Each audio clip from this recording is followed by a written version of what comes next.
Ramadan perlu dijadikan sebagai medan muhasabah diri dan memperbaiki kelemahan yang ada.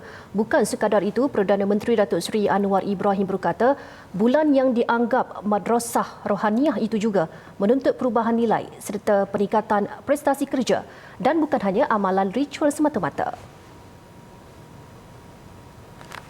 Ini bulan di mana kita hanya kembali ke sekolah Ramadan.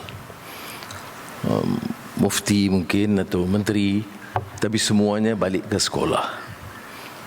Jadi elok bagi kita bukan jadi KDN dalam kerajaan, dan bagi rakyat muhasabah dan ambil kesempatan ini untuk perbaiki diri kita masing-masing.